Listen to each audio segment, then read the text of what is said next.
talk about the most special man in my life. If you look up the 7 core values of a member of the U.S. Army, you will find that they are loyalty, duty, respect, selfless service, honor, integrity, and personal courage, or leadership for short. These values guide soldiers in their actions and decisions both on and off duty and form the foundation of the Army profession. When I think of those words, there truly is no other man that I've met on this planet who embodies them more. My father is someone who will give his shirt off at his back, even if he doesn't have another to give. He stands up for those who can't. He's shown me how to guide myself through morals and principles, while also showing me to respect others, even if we have different viewpoints. He's the most selfless man I've ever met. He donates the majority of his time to others first, and leads by example on how we should treat others, like we would want to be treated. My dad's one of the lucky ones coming back from war and assimilating into civilian life very well. He's the most level-headed man I've ever met on any topic that you can think of. He's the strong, silent type that isn't looking for recognition for what he did. So him being here today means the world to me. We need more veterans like my dad. You know that friend in your group that when we talk, everyone listens? That's my dad, and it always has been. And I'd love to introduce you all to him today.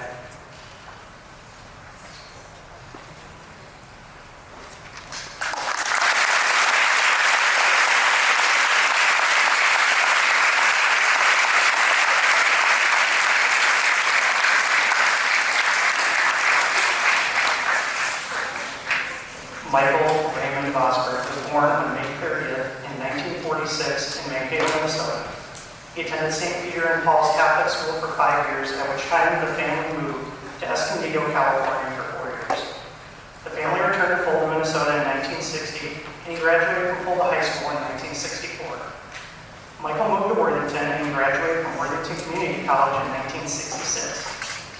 Following graduation, he enlisted in the United States Army on January 17, 1967. After basic training at Fort Lewis, Washington, he received advanced training at Fort Benning, Georgia, Fort Bragg, North Carolina, and the Army's Intelligence School at Fort Hallberg, Maryland. Michael was then deployed to Vietnam in July of 1967, where he was sent to the MAC-V Advisory Team, number 27, in the Binh Dinh Province, which is about 250 miles northeast of Saigon in the central highlands of Vietnam, where he spent most of his year in combat. There, Advisory Team number 27 were advisors to the 21st South Vietnamese Infantry Division, and he was a field interrogator in an intelligence and reconnaissance platoon. What did an average day out in the field look like? It involved having breakfast, then looking for the enemy, having a lunch of reconnaissance rations, then looking for the enemy some more, all while carrying a rucksack weighing around 46 pounds. My dad told me, quote, "The only positive from the war was when you made it to the night, is you were alive to see another day."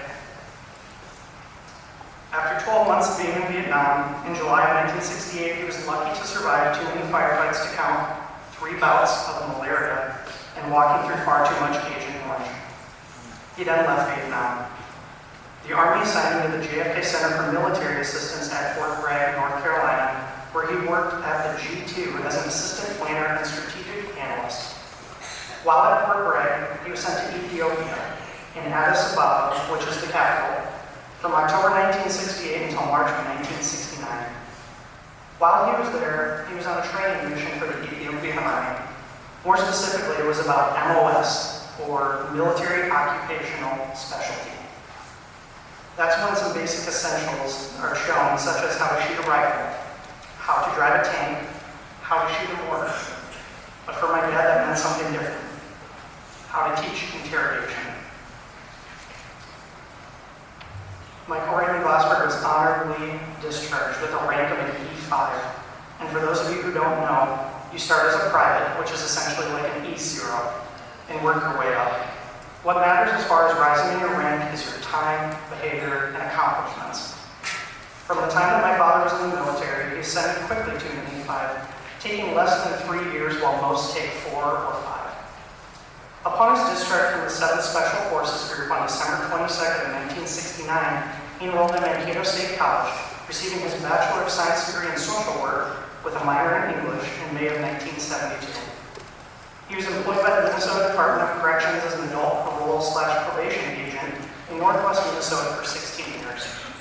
He married Deborah Carlsrud in 1975 and then later divorced, and he was then employed as a staff writer for the Daily Globe right here in Worthington, Minnesota for 12 and a half years.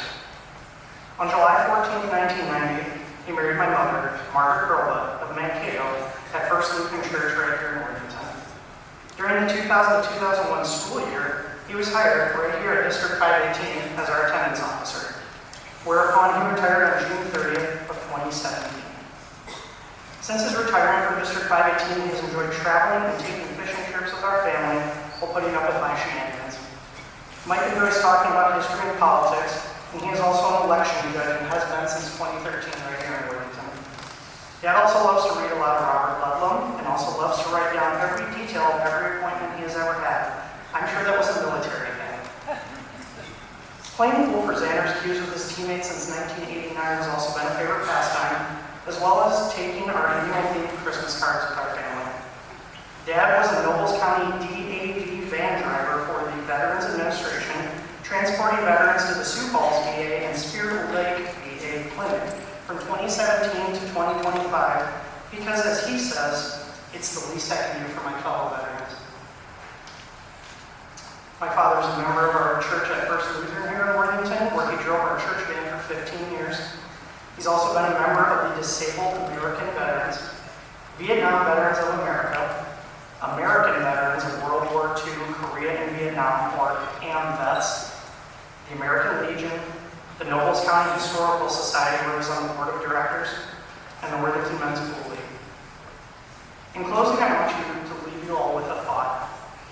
As I was watching a show just the other night on Netflix, one of the characters said, who was a child, "back in now." You've probably heard that phrase before, and for me it takes on quite a different meaning. Since talking with my dad and preparing for this speech, that phrase just seems to hit a little bit different. It tells me that the person saying it may be joking around or thinking that they're being funny, but until they actually talk to a vet who has lived through that experience and inevitable trauma of war, they just don't quite understand how that might make a vet really feel. I'd like to thank Emma Oslam for giving me the opportunity to speak today. I'd also like to thank all the kids who are here in the choir and the orchestra. You guys are amazing. To all the veterans who do our flags and caps, to everyone who helped out today to make this thing happen, because I've been coming to these for 20 years. And I've always wanted to speak about my dad, because he's a great example of what a veteran should be. So thank you. And I'd like to thank all the veterans out there who sacrifice so much so that we can live in a country where we can have choices and make different decisions than others. Thank you for your courage and tenacity in the face of peril, knowing that you might not make it home to your loved ones. Your sacrifices will be remembered in our history books forever. Thank you for your service. Amen.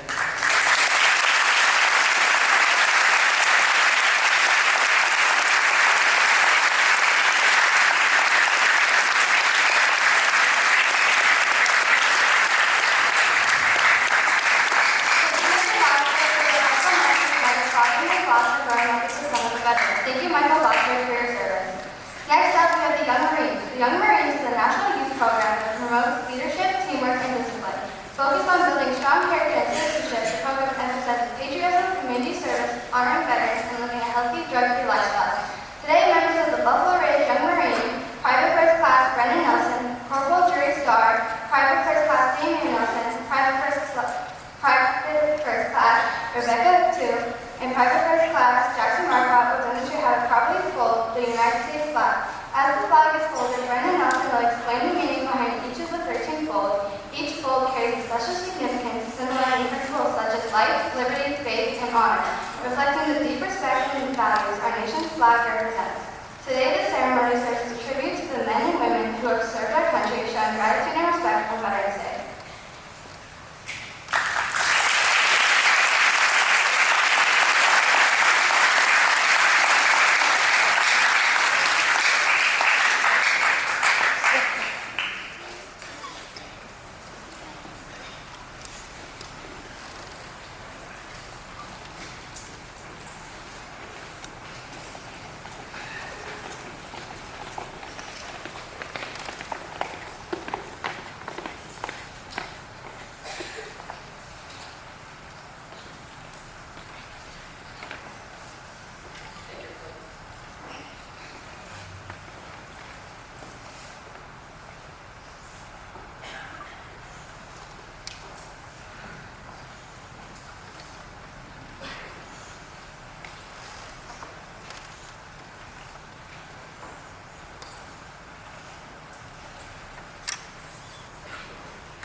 our country and dealing with other countries, may she always be right, but it is still our country, right or wrong.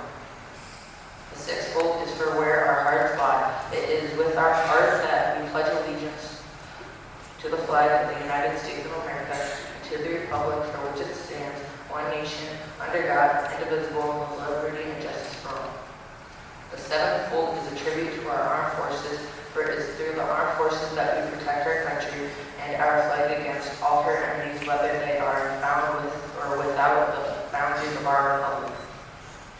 The eighth fold is a tribute to the one who entered into the valley of the shadow of death, that we might see the light of day, and to honor Mother for whom it flies on Mother's Day. The ninth fold is a tribute to womanhood, for it has been through their faith, their love, loyalty, and devotion that the character of the men and women who have made this country great has been molded. The tenth fold is a tribute to the Father, for he too has given his sons and daughters for the defense of our country since they were first born.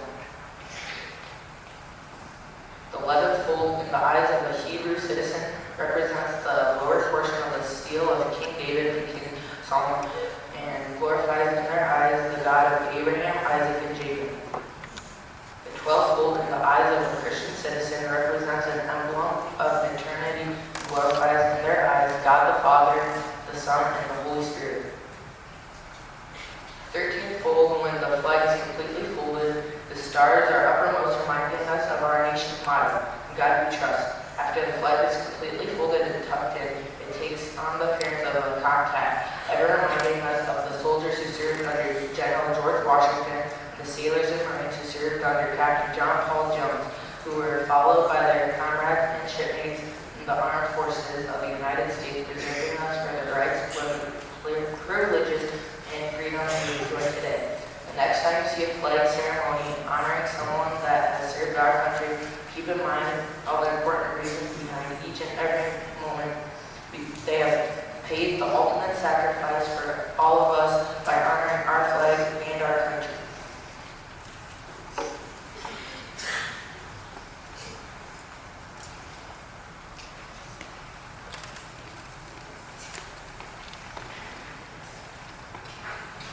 Hoorah!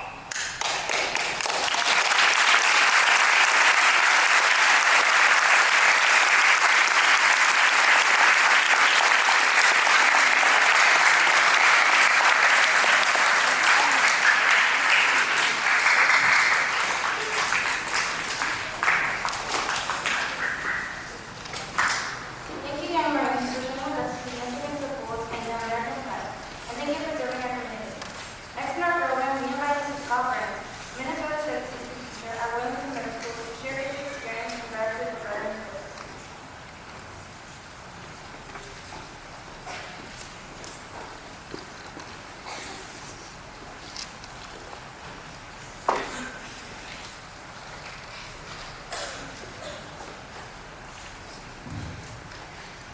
Good morning, Worthington Middle School.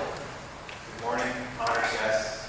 A special good morning to all of our veterans here today. I've entitled my talk, "Shake the Hand of a Veteran." This is a pretty simple phrase, but it's also powerful. When I travel, if I see a person in uniform, I try to take a few moments to thank them for their service.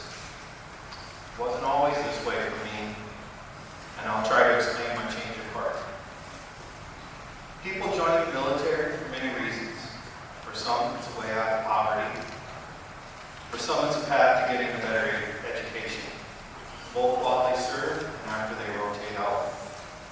Some are patriots who just have a deep love of their country. Others are like the family on the screen. Grandpa served, dad served, aunts and uncles served. And now their children follow that tradition of serving. Serving your country is one of the noblest things a person can do. That's why you should shake the hand of a veteran. My years in elementary school were marked by the Vietnam War. This was a war that deeply divided the country. In the first draft of history, the men and women who served in the armed services were often unjustly blamed for this deeply unpopular war.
have a better life. It's not the way in most other careers in America. Too often, we sacrifice others so that we can get ahead. The veterans of our country have an important lesson to teach the rest of us about the meaning of the word service. Come on.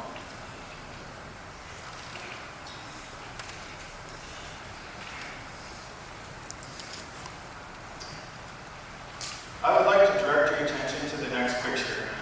This is my cousin, Jeffrey Ziner. He's quite a bit younger than myself, but he proudly joined the Marine Corps after graduating from high school. He went into combat twice. First, he was sent to Panama to topple the dictator.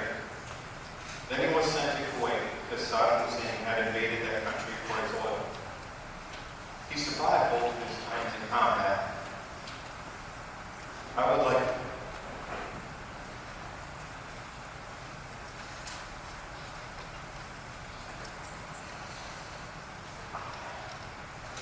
would like to be able to shake Jeff's hand, thank him for his service. I cannot.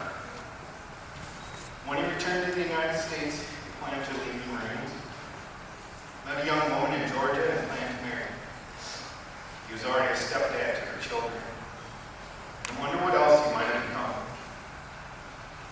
Before leaving the Marine Corps, he was killed when his car was hit by a counterfeit.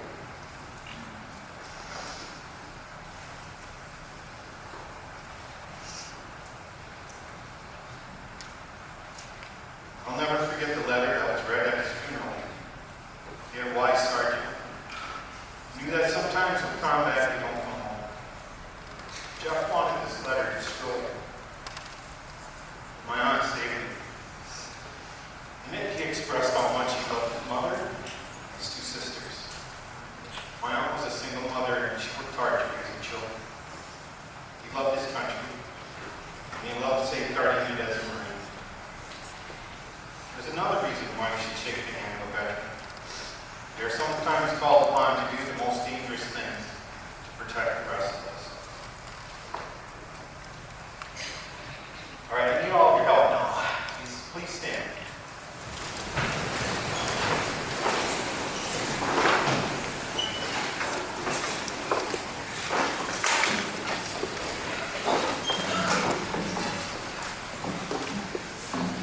I didn't get the chance to say thank you for your help. I'm hoping that everyone in this gym clap their hands and cheer as loud as they can to help say thank you to my cousin, Jeffrey Ziner, United States Marine.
Into the school and displaying all of the photos of those that I have. It will be left up the whole month of November. Thank you to everyone who submitted a photo of a veteran to include in our video tribute. It just goes to show that veterans touch all our lives and are deserving for us taking the time to celebrate and honor them.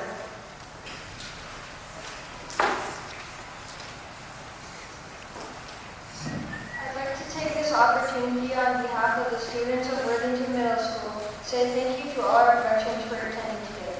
It means so much to have you here, so we can honor for all you gave and to continue to give to our country.